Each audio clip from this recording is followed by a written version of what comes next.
Hola, ¿qué tal, chicos? Bienvenidos una vez más a este vídeo en el rincón de Anca, el rincón del fútbol, del ocio, de la tecnología y sobre todo de la familia bética. Bienvenidos una vez más a este análisis en frío. Me ha costado hacerlo, pero al final lo he hecho. Bienvenidos a este análisis en frío del partido de ida de octavos de final de la Europa League entre el Panathinaikos y el Real Betis Balompié. Como veis en el título, Panathinaikos 1, Real Betis 0. Lo resumo en una palabra: petarda, petardo. O, como queréis llamarlo, petardazo.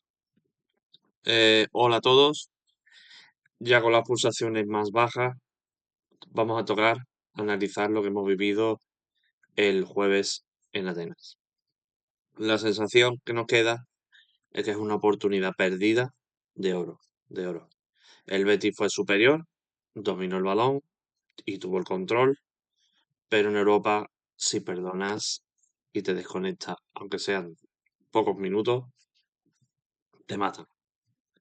Perder 1-0 con el Panathinaikos de Rafa Benítez duele, porque el equipo no mereció ese castigo. Pero la realidad es que volvemos con las manos vacías y un central menos para la vuelta con la expulsión de Llorente. Hoy vamos a desgranar por qué se nos escapó un partido, porque teníamos de cara. Analizaremos el planteamiento táctico y, por supuesto, esa jugada del penalti que lo cambia todo, aparte del gol.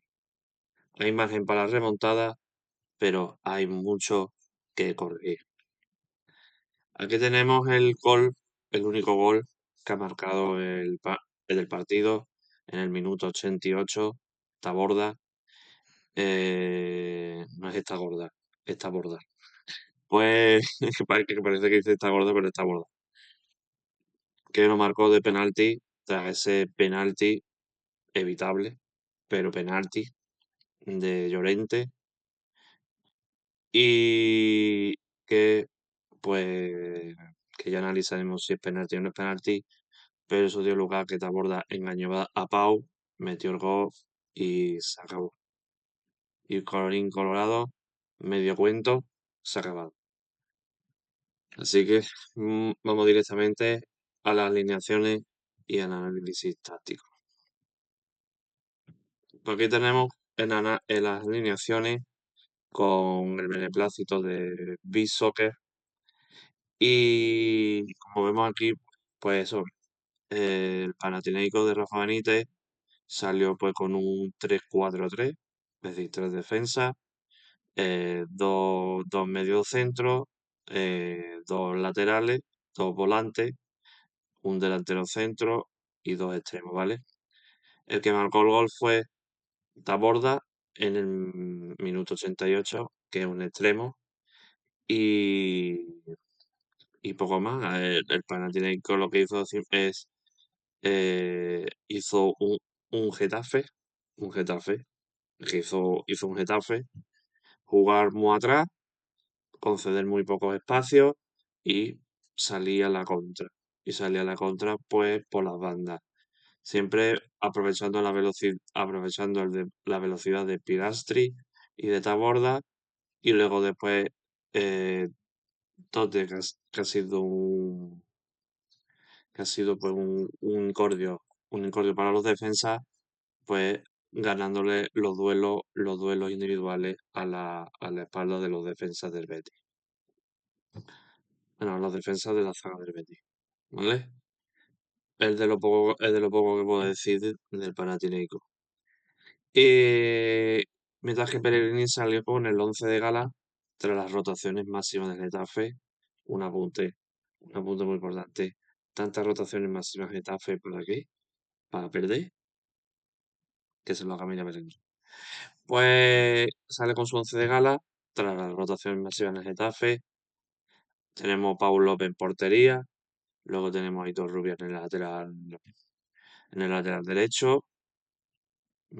Luego Diego en el medio, luego en la eje de la zaga, Diego Llorente y Nathan. Luego tenemos en el lateral Ricardo Rodríguez. Atrás, luego en el doble pivote tenemos Altimira y Marroca. Altimira y Marroca. Luego tenemos como enganche a Pablo Fornal. Después en los extremos tenemos Abde y Anthony. Y como delantero centro, el Cucho Hernández. Eh, ¿Qué acierto ha tenido el Betis? Porque en el cómputo global del partido, pues el Betis tuvo el 55% de la posesión y desactivó la presión griega durante 80 minutos. 80 minutos. La movilidad de Fornal entre líneas y la existencia de Cucho, que tuvo las mejores ocasiones en la primera parte, sobre todo la primera parte, fueron lo mejor del partido. Los errores que tuvo el Betis. Faltó la precisión final, lo que se le llama el punch final. Está bien dominar, pero ojo al dato, que es demoledor, y demuestra que tener la posesión no significa que gane el partido. Solo 3 tiros a puerta de 12 intentos. De 12 intentos que tenía, solo 3 tiros a puerta. Así no se puede ganar. Además, otro error muy grave fue la mala gestión en la superioridad numérica, está la expulsión de Zauri en el minuto 60, con una falta que le gustó la segunda y fue deficiente. Se confió el equipo y bajó el ritmo en vez de buscar el caos. Es decir, especulamos, especulamos demasiado y nos conformamos con el empate en vez de buscar la victoria, y ese conformismo y ese exceso de confianza y de conformismo nos hizo perder el partido. Ahora pasamos a las jugadas clave, ¿vale? Aquí tenemos el gol en la jugada o el gol que marca Taborda en el minuto 88, pero todo esto viene precedido de la jugada del penalti, ¿vale? Que eso lo vamos a ver ahora. Marca Taborda en el 88 y ellos se llevan una ventaja de un gol. Esa ventaja de un gol es remontable.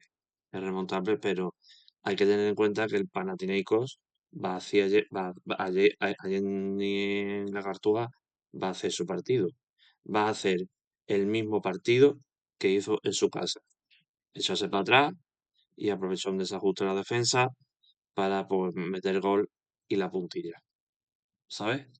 Entonces es la misma estrategia que va a usar, con la diferencia que tiene un expulsado y jugar a otro, pero la misma táctica que le ha dado, que le ha dado buenos frutos por la victoria esta de 1-0.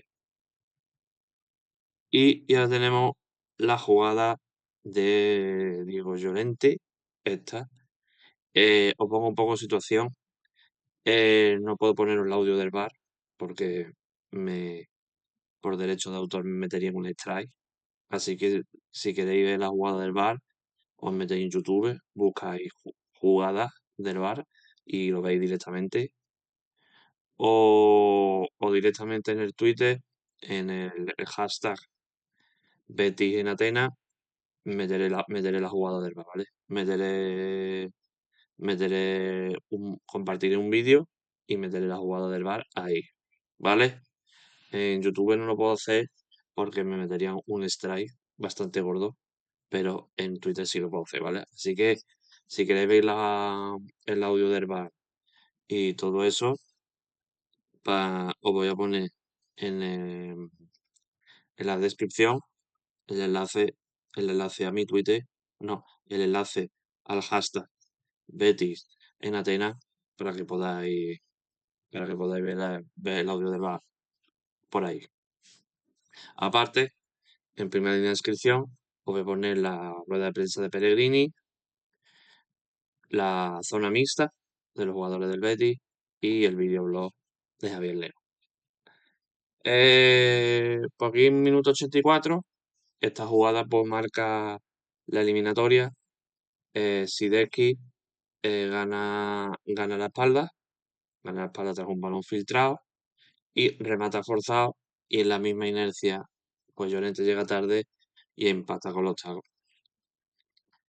En principio, el árbitro principal, que se llama Marcinia, en principio toma la decisión de que no es intencionado, es por la inercia llega tarde y le da los tacos, es por inercia, y, y que merecidamente,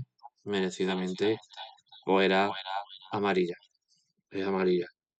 No era un penal, no considero penalti, no considero penalti, pero era amarilla y Llorente tenía una amarilla y la expulsión, no hay lugar a dudas. Ahí no hay lugar a dudas. La expulsión es merecida. Pero le llamó el VAR viendo que podía haber una posibilidad potencial de un penalti. Entonces estuvieron hablando en el audio y al final pues fue a la cámara a lo que es el VAR, al videoarbitraje. Eh, este tipo de jugadas normalmente son evitables, se pueden evitar.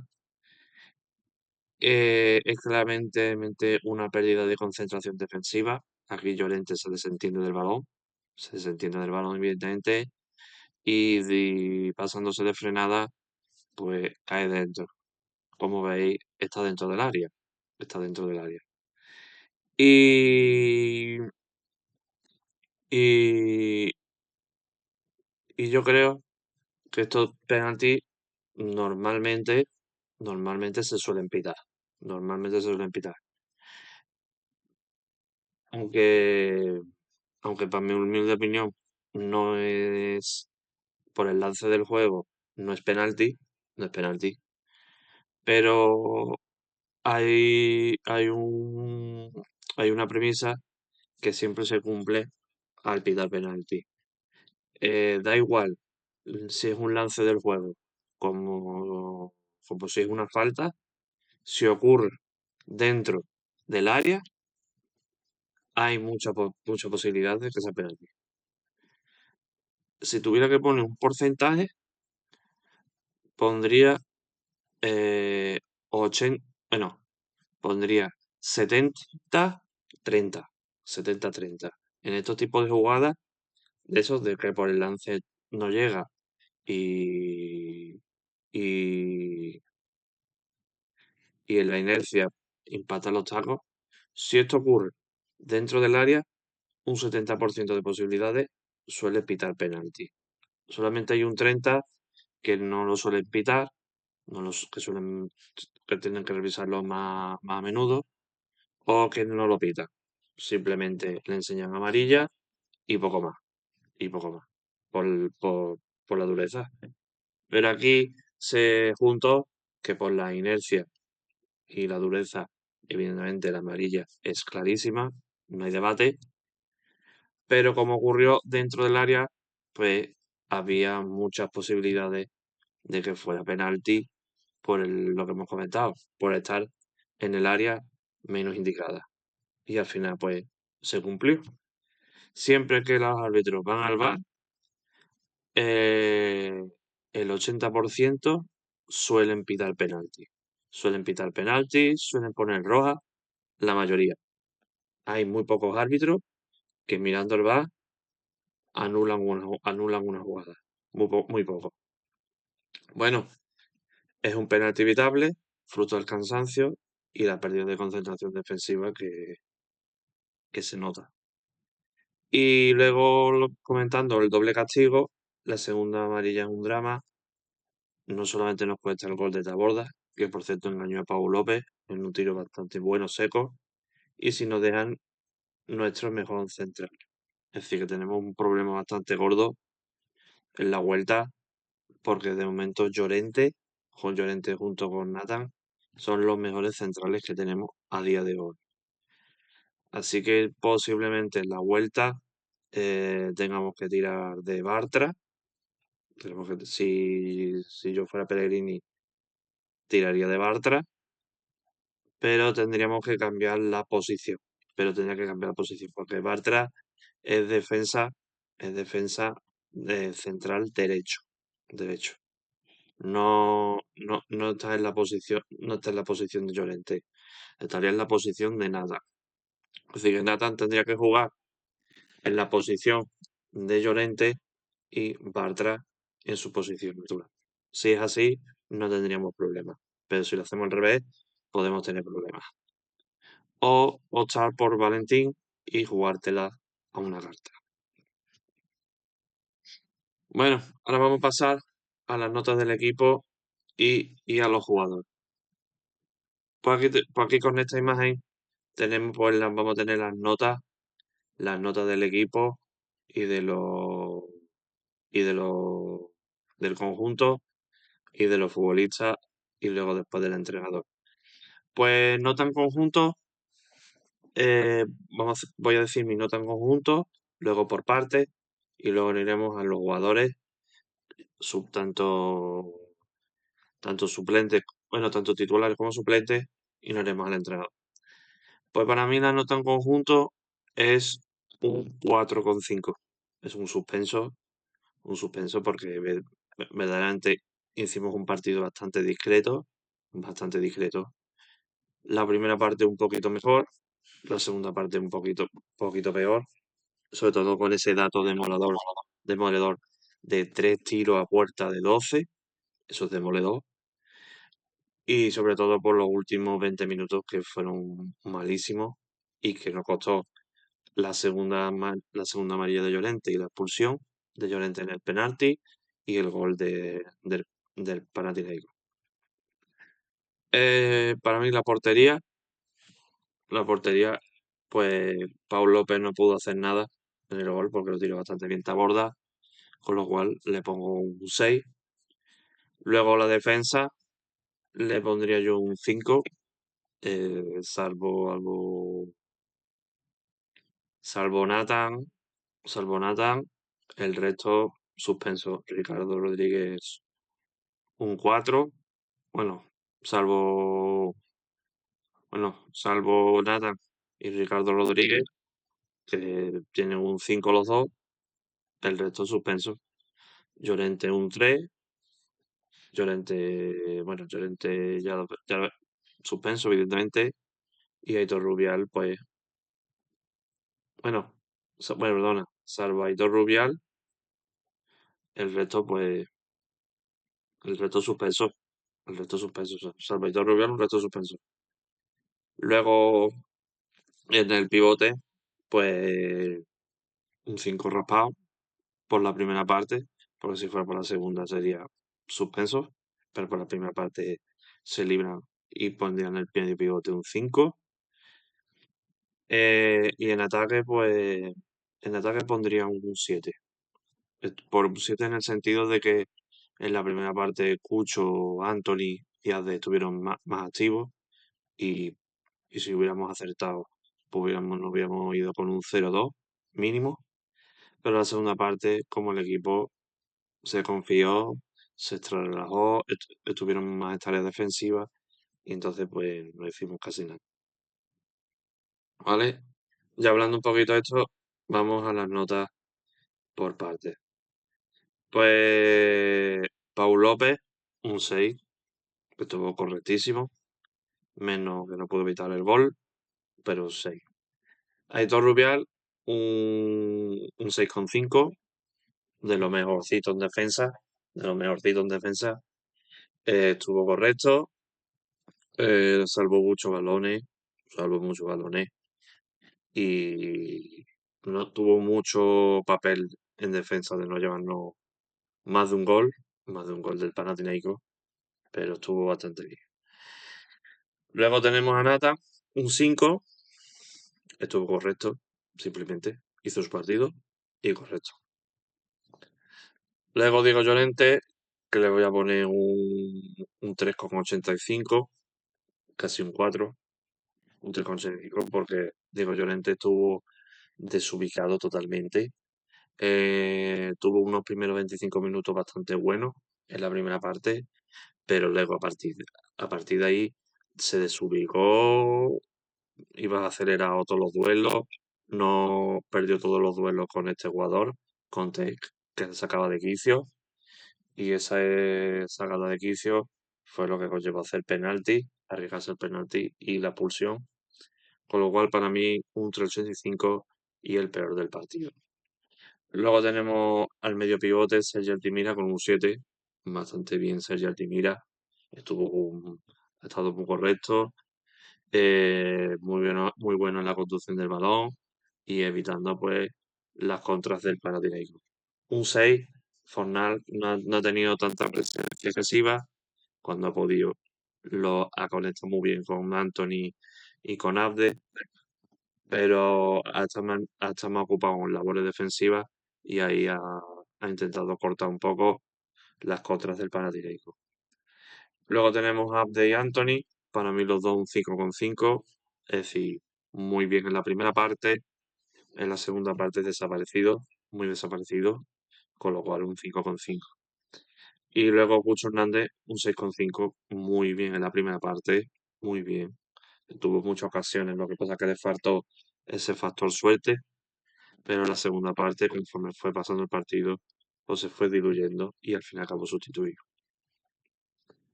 Y luego tenemos bueno, sustituido no, acabó como el equipo.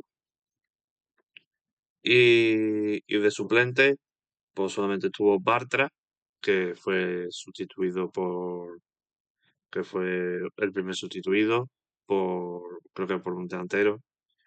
Y Bartra por un 5, simplemente cumplió. Y de Osa, otro 5, porque ya Altimira estaba fundido y de Osa pues estuvo más centrado en labores defensivas, que ahí cumplió, pero en ataque muy poco. Y luego tenemos a Manuel Pellegrini, Peluquín Canoso para los amigos, que le voy a poner un 5 raspado, un 4,85. Es un suspenso, casi un aprobado, pero para mí un suspenso porque los cambios, a ver, los cambios los hizo bien dentro de su tónica, dentro de su tónica normal, pero los cambios que hizo empeoraron al equipo. Empeoraron al equipo y se llevó. Y uno de los motivos del partido fue que los cambios empeoraron al equipo y, y conllevaron a esa misma jugada del penalti. Con lo cual, un 4,85, espero que Berenini aprenda de estos errores y que se lo aplique mucho en estos dos partidos que son muy importantes, el del Celta que son 6 puntos y en la vuelta del Panathinaikos para poder seguir avanzando en esta Europa League que si no lo tomamos en serio nos puede dar bastante alegría. Y aquí ya como resumen final, pues ¿cómo se corrige esto? Simplemente con determinación, con actitud. Actitud y aptitud. Si no tenemos una mezcla, imposible. No podemos permitirnos ser tan amables en el área rival, no podemos conceder tanto atrás y tenemos que tener más ambición de 3/4 del campo para adelante. Antes de la vuelta tenemos una final de la liga contra el Celta.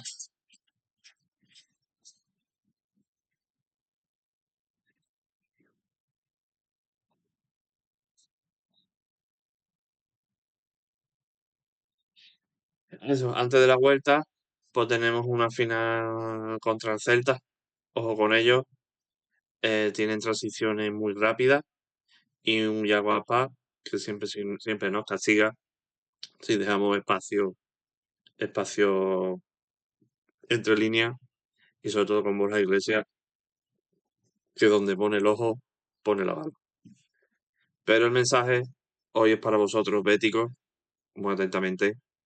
El jueves que viene, día 19 de marzo, a las 9 de la noche, la Cartuja tiene que ser un infierno. Un 1-0 es un resultado traicionero, pero se puede remontar. Necesitamos la mejor versión del equipo y el aliento de 60.000 gargantas. Si el equipo juega como los primeros 60 minutos de Atenas, como la primera hora en Atenas, y le sumamos el colmillo que nos faltó, podemos estar en cuarto. Así que yo confío en ti, Betty. Hay que creer y no me bajo del barco. Y no me bajo del barco. Pues bueno, pues muchas gracias por estar ahí.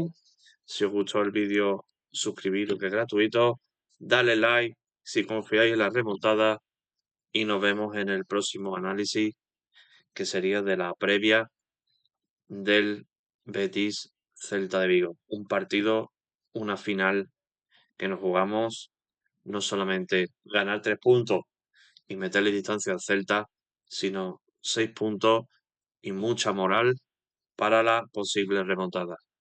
¡A remontar, Betis!